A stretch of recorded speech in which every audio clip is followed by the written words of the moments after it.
years. But with only a few exceptions, their ideas have yielded harm.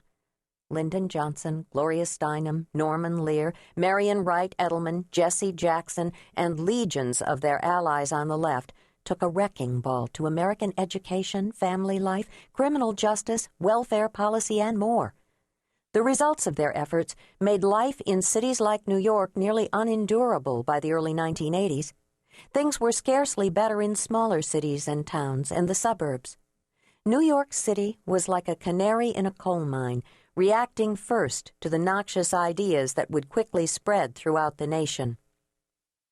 Today, thanks to a return to sensible conservatism, New York is much improved.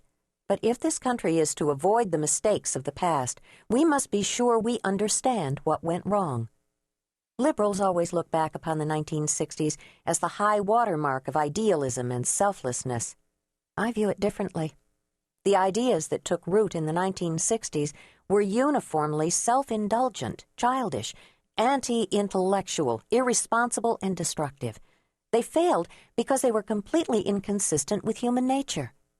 This book is a chronicle of failure, the failure of liberals to help those they set out to help. But it is also a moral challenge. Liberals must be called to account for the real havoc they have created in so many lives. They must be asked to offer something more than good intentions when their actions lead to disaster.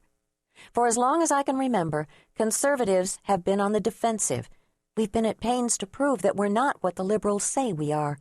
George W. Bush was only the most recent Republican to package himself as a compassionate conservative, the better to rebut the popular image of conservatives as Scrooge-like.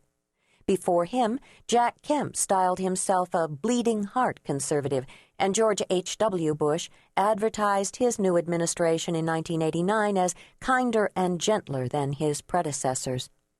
During a debate with Bill Clinton, Bob Dole boasted that his own parents had been on government assistance.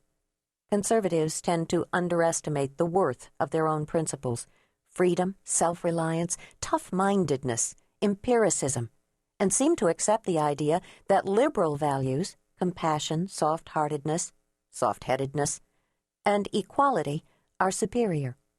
The purpose of this book is to call into question that presumption of liberal virtue.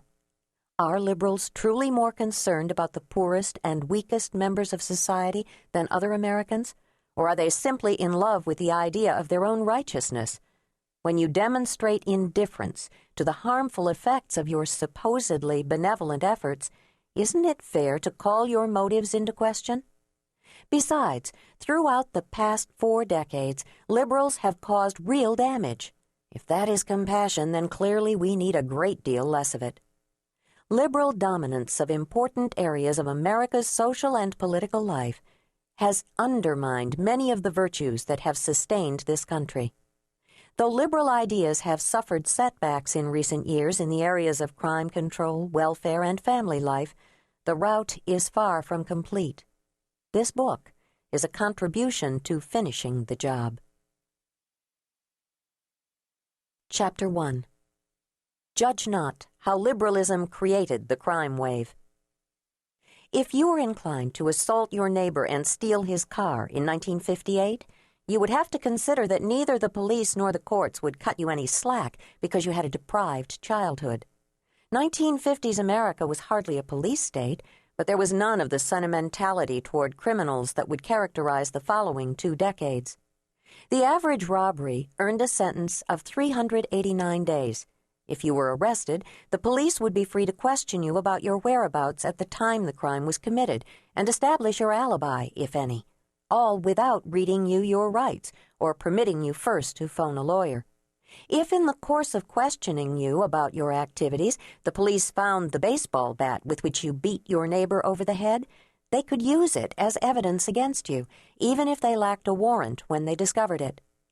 Thanks to self-described do-gooders, America went on a compassion binge in the 1960s. The compassion was extended toward the poor and minorities. Unfortunately, among the prime beneficiaries of this tenderness were violent criminals who would go on to terrorize the very poor neighborhoods whose well-being liberals supposedly sought. Things would improve 30 years later when conservative